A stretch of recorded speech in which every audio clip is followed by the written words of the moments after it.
Desde el principio, la fe no fue una idea, fue un camino. Un llamado a avanzar. Dios no trazó rutas cómodas, trazó caminos que transforman, caminos que se recorren confiando, obedeciendo, creyendo. Por esa fe caminaron generaciones y por esa misma fe, Dios sigue guiando hoy a sus discípulos. Ser discípulo no es solo conocer a Jesús. Es rendirle cada paso y dejar que Él marque el camino. Porque cuando Cristo dirige la ruta, la fe deja de ser teoría y se convierte en vida. La fe no es comodidad. Es una convicción que sostiene cuando obedecer cuesta. Y aun cuando no vemos todo el trayecto, confiamos en aquel que ya conoce el final. Cada generación enfrenta el mismo llamado. Ser discípulos que por la fe caminan por la ruta que Dios trazó. Todo comienza acá, en escuchar la voz de Dios. En creer que su palabra sigue siendo nuestra dirección. Ser discípulo es obedecer aunque el camino no sea fácil. Es avanzar cuando todo se detiene.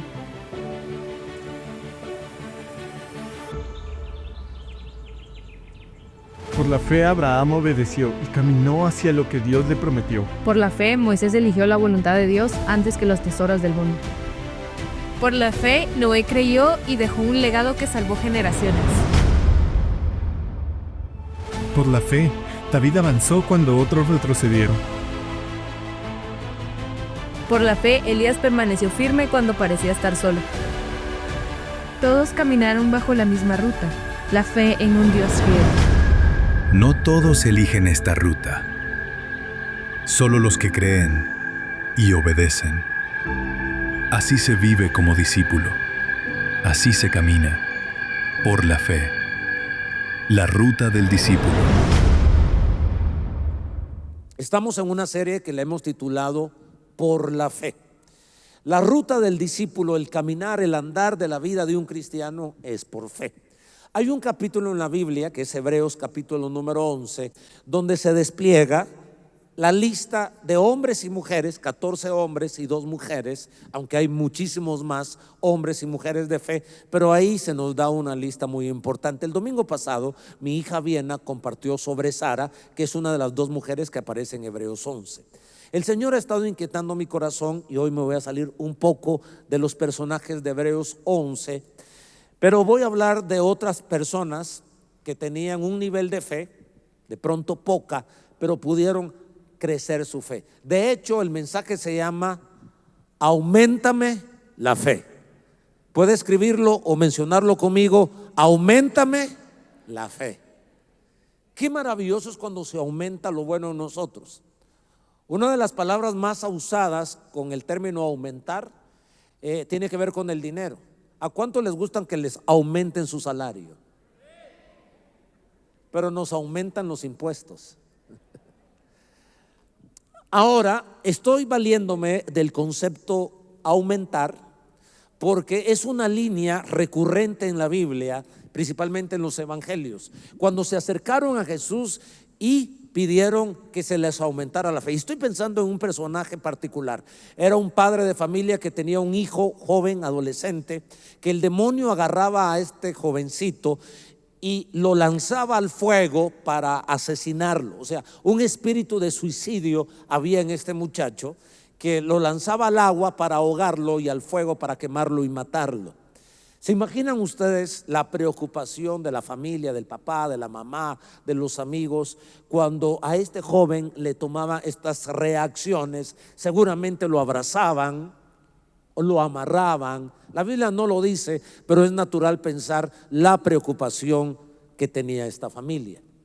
Este hombre había probado que su hijo se sanara. Sin lugar a equivocarme, cuando un padre está preocupado, busca cómo resolver el problema de sus hijos. Incluso recurren a lugares incorrectos como la brujería, la hechicería. Lo triste sería que una familia, siendo cristiana, recurran a recursos oscuros del enemigo. Nosotros tenemos a quien recurrir, a Dios. Y también el Señor ha dejado ciertas ciencias, como la ciencia médica, que nos puede auxiliar.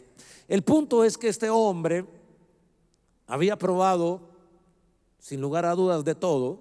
Incluso había ido con los apóstoles, pero se encuentra con Jesús y el hombre está preocupado, frustrado, triste, llorando, y le suplica a Jesús. Este es el diálogo, Marcos capítulo 9 versículo 24. Entonces el padre del muchacho exclamó: yo tengo fe, pero ayúdame a tener más. ¿Qué está pidiendo? Aumento de fe. Otra versión lo señala de esta manera: al instante el padre clamó: sí creo, pero ayúdame a superar mi incredulidad. Porque Jesús le había dicho: para el que cree, todo le es posible. Y cuando Jesús suelta esa palabra, para el que cree, todo le es posible, entonces el hombre dijo: sí creo, pero creo poco, auméntame la fe. Yo vine a esta iglesia cuando tenía 11 años, en el siglo pasado, y fui inspirado por mi pastor hermano Edmundo Madrid a leer la Biblia. De hecho, él fue el creador de darnos esta distinción para leer la Biblia, este separador o este listón. Así que desde jovencito comencé a leer la Biblia, pero cuando llegaba a este texto yo me confundía, me costaba entenderlo, no lo comprendía en la Reina Valera 1960. En esta versión dice: Señor, ayuda en mi incredulidad. Y a mí me chocaba que el tipo pidiera que le ayudara en su incredulidad. Así como estaba redactado, no entraba en mi cerebro de adolescente. Estas versiones ayudan más porque dicen: Señor, ayúdame a superar mi incredulidad. O la otra versión que leí: sí creo, tengo fe, pero mi fe es poca. El hecho de venir a la iglesia ya demuestras que tiene fe. Este hombre llegó delante de Jesús, así que sí tenía un nivel de fe, pero él necesitaba, ¿qué era lo que necesitaba? Que se le aumentara la fe. Todos necesitamos aumentar la fe. La visión del Señor, la misión que nos deja en Mateo 28 es: id y haced discípulos de Jesucristo.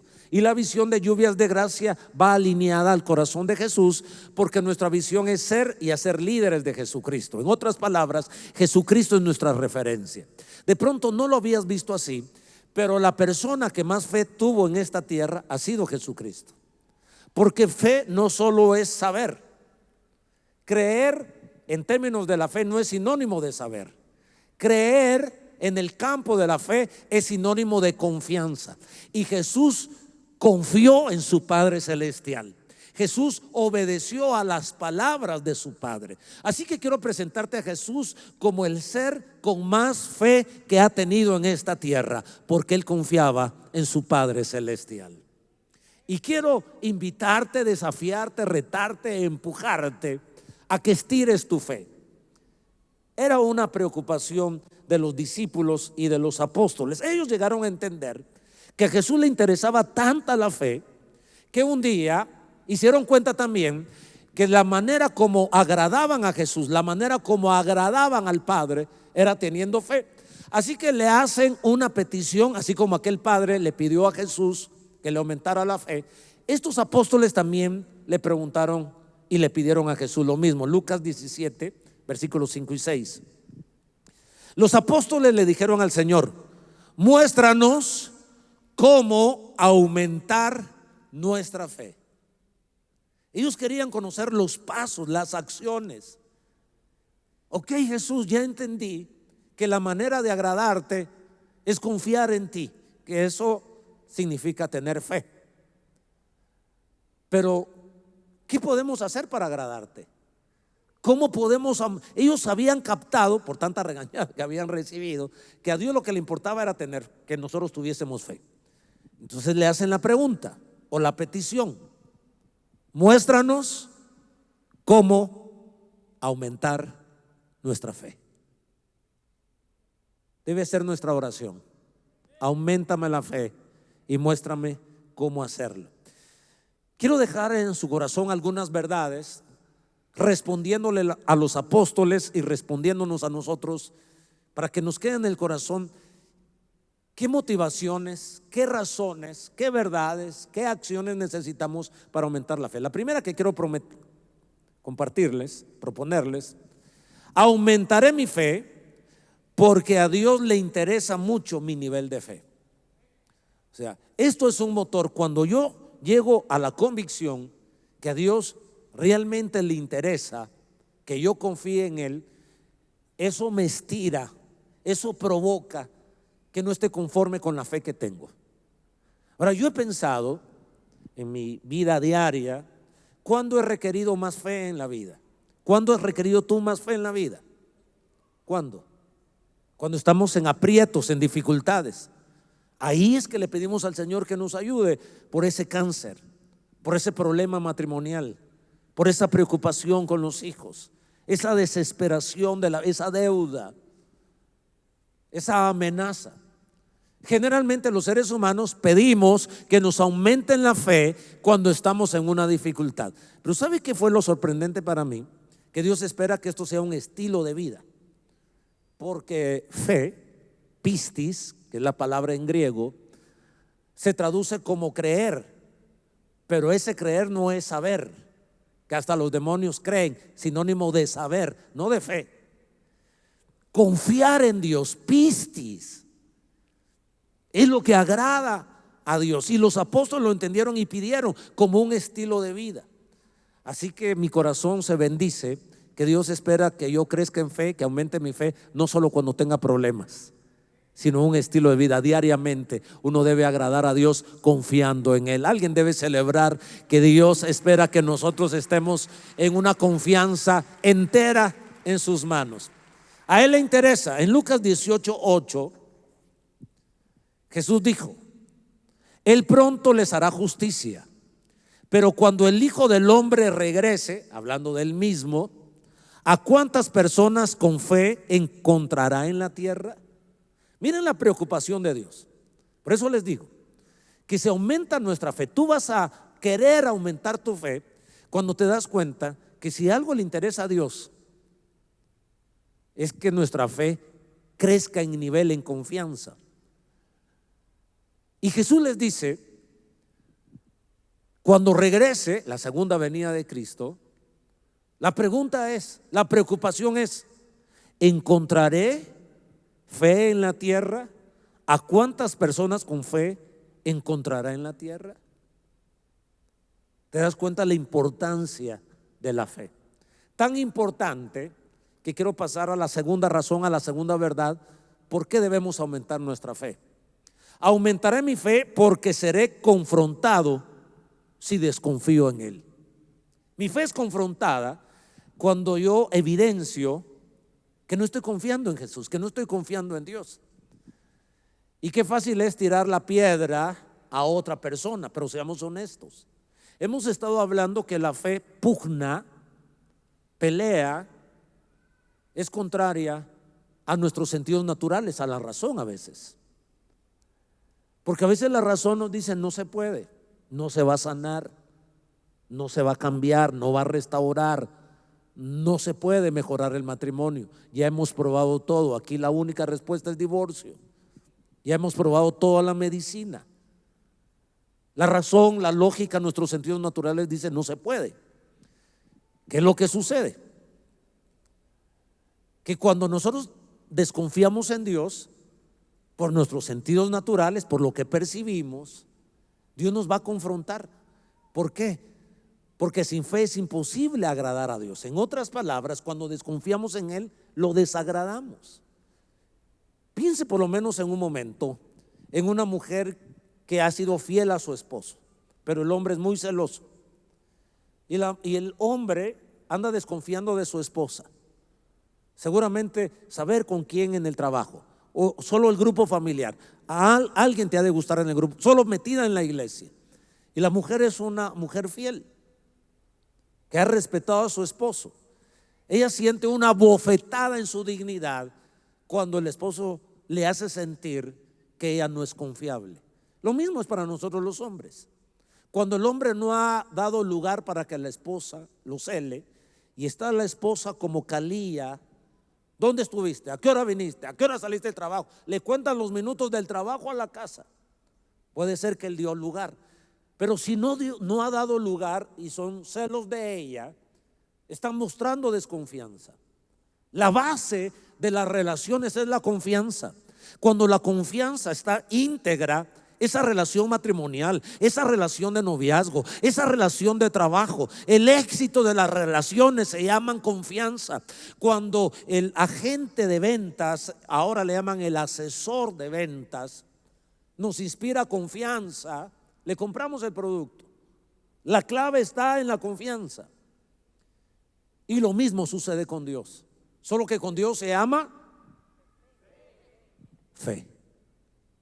Tú agradas a Dios, tú haces feliz a Dios cuando confías en Él. Pero cuando no lo haces, entonces Dios nos va a confrontar. Y es lo que yo encuentro aquí como la segunda motivación o razón para aumentar nuestra fe, porque Él nos va, de todos modos, nos va a confrontar, no para destruir.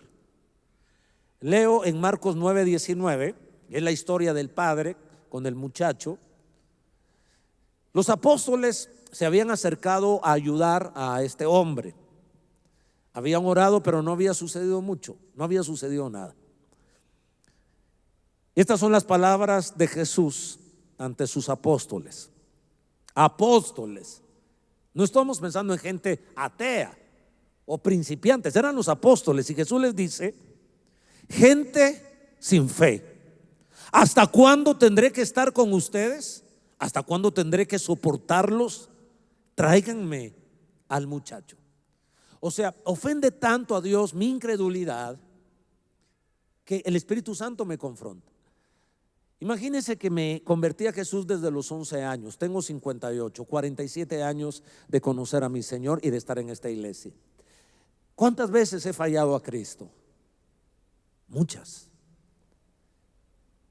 Pero como hijo de Dios, que el Espíritu Santo mora en mí, me ha redarguido, me ha confrontado. Lo que ha pasado en este retiro, cada mensaje es una confrontación. En cada mensaje el Espíritu Santo está trayendo a nuestro corazón y escribimos en esa hoja los errores, los daños, quién nos pisoteó, quién se burló de nosotros, a quién odiamos, qué pecados sexuales, qué pecados de brujería.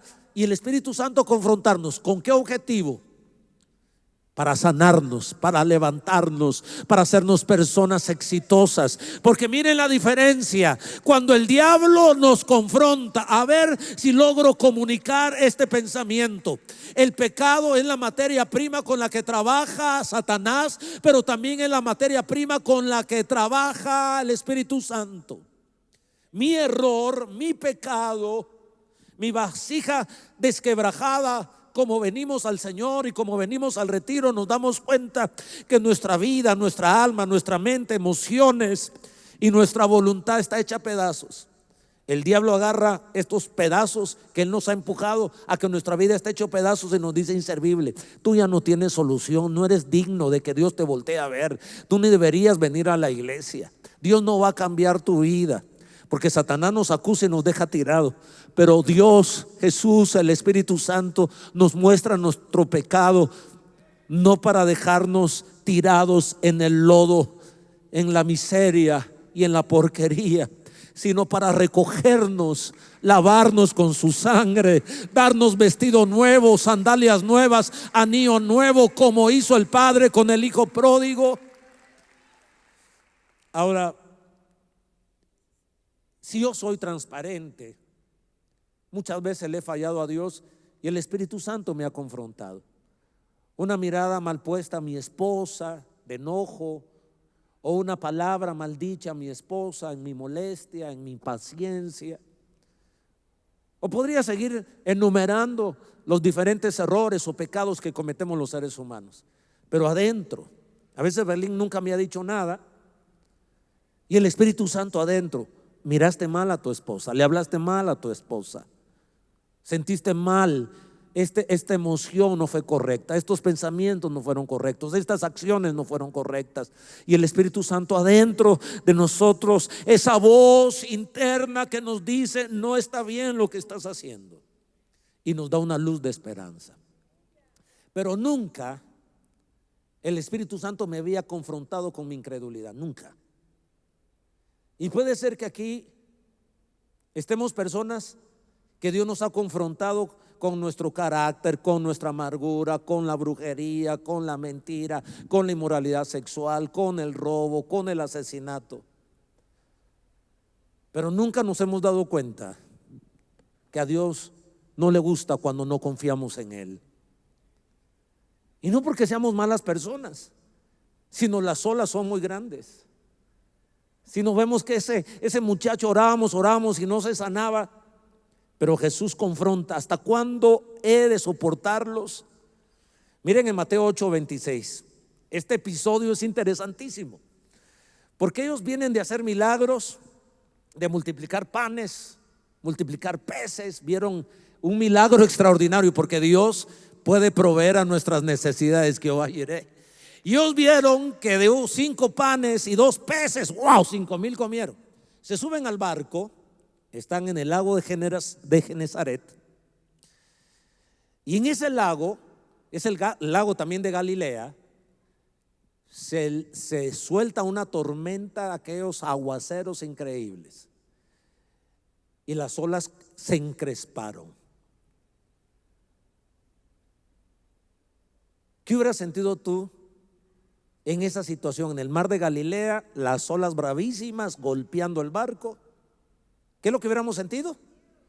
Claro. Nosotros con Berlín y con mis hijos a veces hemos rentado una lanchita ahí en el puente de Río Dulce para ir a Livingston. Es una travesía lindísima que se la recomiendo. Pero hemos salido en la mañana y el lanchero dice: tenemos que regresar porque va a comenzar a lloviznar, ni siquiera es una gran tormenta, y ya se pone el agua picada. Y eso que es río, pero se pone picadito.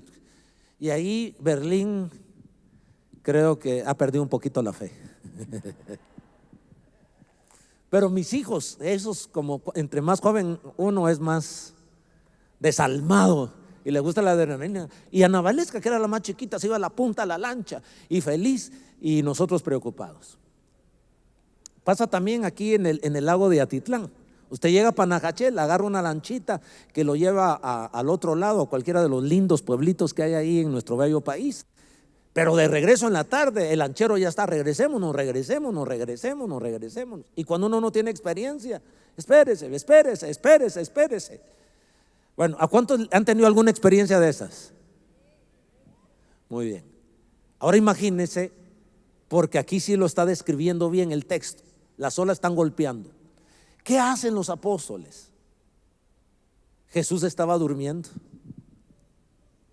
Dígame usted, ¿quién puede dormir en una tempestad? ¿Quién puede dormir con una gran deuda?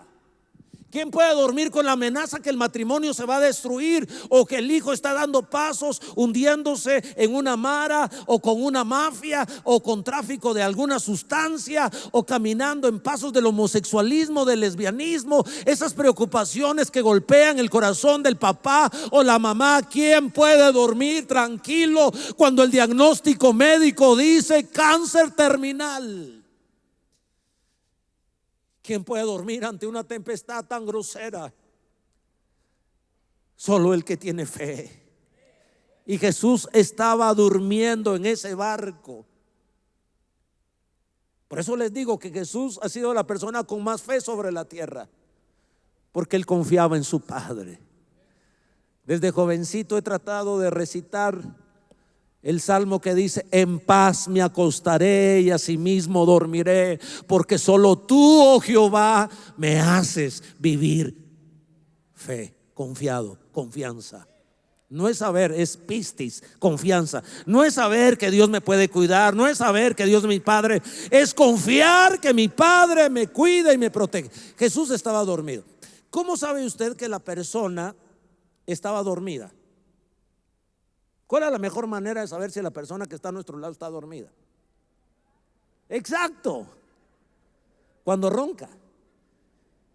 Y a veces le digo a Berlín, no sé si dormí o no dormí, me desperté a las 4 de la mañana, son las 6, pero siento que no dormí estas 2 horas. Ya me dice, roncaste, me dice. Yo siento que no dormí, pero cuando me dice roncaste, ahí está la evidencia. El ronquido es la evidencia. A ver, levante la mano los que roncan. Señor, ayuda a los esposos y a las esposas de ellos, por favor. Mateo 8:26. Jesús les dijo: ¿por qué teméis? Eran los apóstoles, hombres, apóstoles de poca fe. Entonces, levantándose, reprendió a los vientos y al mar, y se hizo una grande bonanza. Yo profetizo que venga una grande bonanza a tu matrimonio. Yo hablo, oro, declaro, decreto, confieso, utilizo todas las palabras de la Biblia para que haya bonanza, para que haya paz. Otra versión dice: Jesús les dijo: ¿por qué están tan asustados? Que poco confían ustedes en Dios. Estos 2 años yo he sido confrontado. Seguramente otras veces también me ha faltado fe, pero no había captado la reprensión de Jesús. Una vez más, es una confrontación dulce y amable, como Dios nos está tratando en el retiro. Cada predicador, cada versículo. Amados elegidos y elegidas, no los queremos destruir. Cuando se acerca el Ananías a poner su mano sobre su cabeza, debe ser la mano de Jesús diciéndote: te amo, te cuido, sé que estás destruido, sé que sientes odio, sé que has pecado, estás sucio, pero Jesús no nos quiere destruir. Y escribimos en cada hoja: Señor, esta es mi vida, me da vergüenza que el que esté al lado la lea, pero Señor, creo que tú me sanas, que me libras de las manos de Satanás y de la tempestad. Confiar en Dios, venir al retiro. Y ahora va a venir una escuela de 12 semanas. Ninguno de ustedes debe perdérsela. Tengan fe. Cada semana Dios va a hacer un milagro. Cada semana Dios va a sanar algo. Cada semana la sangre de Cristo mostrará su limpieza. Nos librará de las maldiciones ancestrales de nuestros padres, de nuestros abuelos, de nuestros bisabuelos. La llenura del Espíritu Santo en nuestro corazón cambiará nuestra vida. ¿Quieren anotarlo? Número 3. Aumentará mi fe si le pido al Señor que me la aumente. En Lucas 17:5, una vez más leemos a los apóstoles decir: dijeron los apóstoles al Señor. ¿Qué fue lo que pidieron los apóstoles? ¿Está en la pantalla el texto? Lucas 17:5. Dijeron los apóstoles al Señor. Ya esta versión dice: aumentanos la fe. Aumentanos la fe. ¿Quién se anima a levantar sus manitas a Dios y decirle: Señor, auméntame la fe? Principalmente cuando esas olas parece que van a derribar mi matrimonio, van a derribar a mis hijos. Parece que el mar nos va a negar y nos va a ahogar, y que todos nuestros sueños van a quedar tirados. En mi soltería, Señor, parece que no voy a llegar a puerto seguro. Auméntame la fe, porque esta sanidad va a venir a mi cuerpo. Auméntame la fe. Número 4. Recibiré y aumentaré mi fe en la medida que me acerque a su palabra. La Biblia es muy clara. Los apóstoles dijeron: Señor, muéstranos cómo aumentar la fe. Y la Biblia nos regala pieza tras pieza, consejo tras consejo, luz tras luz. Y en Romanos 10:17 la Biblia dice que la fe viene, dice otra versión, la fe nace, dice otra versión, pero la fe es por el oír, y el oír por la palabra de Jesús. Cuando tú te acercas más a Jesús y más frecuentemente le oyes, le lees, le memorizas su palabra, su Biblia. Por eso nuestra insistencia de lean la Biblia, lean la Biblia. Hoy Creo que le di la mano a la mayoría, tal vez algunos se me perdieron ahí que no pude darle la mano, y se la doy a todos ustedes. Pero imagínense cuánto leímos la Biblia en el año. Pocos, a la multitud que somos. La verdad es que no lo estoy regañando, pero los estoy confrontando. Uno tiene tanta fe como tanta palabra no uno sepa, tanta palabra uno confíe. Voy de nuevo. Uno tiene tanta fe no cuánta palabra uno sepa, sino en cuánta palabra uno confíe. La fe es pistis, es confiar, no es saber. Por eso Santiago dice: aún los demonios creen, pero no es un creer de confiar, es un creer de saber. Y tiemblan. Obvio que no son salvos. Tenemos que acercarnos a la palabra de Dios. El año pasado con mi esposa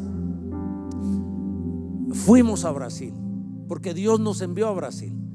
Recuerdo que en la oración AM 5:30 de la mañana, que oramos una vez al mes a las 5:30, una semana antes de ir a Brasil, los pastores oraron por nosotros. Y en su oración pidieron, igual las oraciones PM, como por 2 meses, todos los que oran en suma a las 9:30 de la noche, pídale a su pastor de distrito el link para orar con nosotros. Pero ellos oraban por 3 cosas por nuestro viaje a Brasil. Número 1, que Dios nos diera revelación, nos diera unción, y 3, nos diera estrategia. Pues Dios oyó la oración. Y estábamos con mi esposa sentados en ese auditorio, y un pastor norteamericano invitado a predicar en Brasil estaba hablando de la fe, by faith, by faith, by faith. Y él dijo, 20 veces aparece en Hebreos 11, ya les he contado la expresión por la fe. Pero mientras él decía by faith, por la fe, yo oí en mi interior, como he leído Hebreos 11, que decía la escritura: por la fe conquistarán Guatemala, por la fe plantarán iglesias en los 340 municipios, en los 22 departamentos de nuestra bella nación. Usted me hubiera preguntado, ¿cuál es el plan, pastor? No teníamos plan. ¿Con qué dinero? No teníamos dinero. ¿Con qué gente? Nadie había venido a decir: aquí estoy, pastor, Dios me habló anoche, Dios me habló en una profecía, yo estoy dispuesto. Cuando ustedes digan, yo iré y seré pastor de una iglesia, Lluvias de Gracia. Nadie, ni nada. Pero le creí a Dios ese día. Ese día Dios me desafió a aumentar mi fe. Yo le creí a Dios. Y ahora Dios nos ha dado plan. Y le aseguro que muchos de ustedes irán a algún municipio de Guatemala y plantaremos una iglesia. Yo no los convenceré. El Señor tratará con su corazón. Habrán circunstancias, habrán sueños, habrán visiones, habrán profecía, habrá don de ciencia. Dios usará a los que aquí nos paremos, pero iremos a ganar esta nación. Mi sueño 3D, comenzando enero, fue 300 hermanos de Lluvias que estudien en Rema. 320 se inscribieron en Rema. Nos levanta la fe que Dios puede cumplir tu sueño. Uno dice: la iglesia es grande. Hay iglesias grandes, llenas de gente sin compromiso. Lo grande de una iglesia no es el número de gente, sino es el nivel de compromiso y de amor por la palabra de Dios. Ayer recibí un mensaje lindísimo de Rema diciendo: personas están solicitando entrar, está concedido que se cerrará la inscripción hasta este martes 10, porque las clases no han terminado, o sea, no han comenzado. El jueves tuvimos una apertura, una orientación, pero las clases comienzan este martes. Yo quisiera que todos ustedes aumentaran su fe, porque las olas son fuertes, con enfermedades, con miserias, con problemas en la vida. siempre, aunque seamos apóstoles y santos cristianos y ministros, ¿qué nos exime de que no haya olas en nuestra vida? Jesús nunca dijo: si tú te conviertes, si tú vienes a un retiro, nunca más tendrás problemas. Si tú vienes el domingo a la iglesia, jamás tendrás dificultades. La Biblia no enseña ese evangelio barato. La Biblia lo que enseña es: en el mundo tendréis aflicción, pero no temáis, yo estaré en el barco. Y si Jesús está en el barco, aunque la tormenta sea grande, aunque parezca que Él esté durmiendo, te profetizo que tu barco no se hunde. Te profetizo que tu matrimonio no se destruye. ¿Por qué? No porque lo diga yo. Solo asegúrate que Jesús esté en tu matrimonio. Solo asegúrate que Jesús vaya en el barco de tu casa, porque ahí lees la Biblia, porque ahí oras, porque ahí estudias. Solo asegúrate que en tu noviazgo esté Jesús. Respeta a tu novia. Oren juntos, lean juntos la Biblia, coman juntos, miren una película juntos, pero respétense y asegúrense que Jesús está en el barco. Hoy vengo a levantar mi voz, hoy vengo a vociferar que llegaremos a puerto seguro. Hoy vengo a verlo con los ojos de la fe. Llegaremos a tierra firme. Alguien por la fe cree que Jesús, aunque parezca que está dormido, lo insultaron, lo abofetearon cuando los apóstoles le dijeron: Jesús, ¿no te da cuidado que perecemos? Jesús abrió los ojos y dijo: wow, qué miedosos. Parece que la evidencia más clara de ausencia de fe es el temor. Si tienes temor que te vas a morir antes de tiempo, si tienes temor que te va a salir un cáncer, si tienes temor que por qué viniste al retiro y si tu vida no va a cambiar, es que nos está haciendo falta de fe. Levantamos nuestra mano y decimos: Señor, no se hunde mi vida. Vine a este retiro y ese retiro cambiará mi vida, porque tú vas en el barco. Alguien más debe levantarla. Me gusta ver que a los que están atrás levantan la mano. Gracias, que aunque se sientan atrás están en la jugada y no están papaloteando. Me llega que vengan aquí y no abrir la boca y a ser cristianos domingueros, sino vengan a decirle: Señor, hemos venido a abrazar la fe. Cuando se canta, se canta. Cuando se ora, se ora. Cuando se pasa al altar, se pasa al altar. Cuando se danza, se danza. Hay tiempo de reír en la iglesia, hay tiempo de llorar en la iglesia. Por eso me metí a Rema. Espero que Dios pese nuestro corazón. Lo quiero decir con humildad. Con mi esposa tenemos una licenciatura en teología. También cerramos un curso, la maestría, igual que el pastor Esvin y la pastora Mercy y varios de ustedes. Después de 21 años el Señor me dijo: regresa a estudiar. Le voy a explicar por qué. Porque Romanos 10:17 dice: la fe es por el oír, y el oír la palabra de Dios. Yo no estoy regresando a estudiar para tener más conocimiento, que seguramente aprenderé muchas cosas, pero eso no es lo que me llama la atención. Lo que me llama la atención es que ya no puedo seguir navegando en este mundo con poca fe. Si quiero ser líder de esta iglesia, no solo alguien que se pare acá, sino conducirlos a ustedes a la libertad. Que mi mensaje, aunque a veces sea denso, pero que no los deje tirados, ni golpeados, ni acusados, sino con esperanza, y que realmente el lunes ustedes puedan ver: siento algo diferente, quiero ser diferente, hoy me siento diferente, quiero reflejar a Jesús y quiero romper con los hábitos, con los pecados que me arrastraban. Me sentiré un pastor que tuvo fe para liderar una iglesia no grande en cantidad de personas, sino en comprometidos con Dios. ¿Cuántos quieren crecer en fe conmigo este año? Inscríbanse en Rema todavía. Supervisores, les ruego que se inscriban en Rema. Líderes, les suplico que se inscriban en Rema. Esa era la preocupación de Jesús. Hombres de poca fe, ¿hasta cuándo he de estar con vosotros?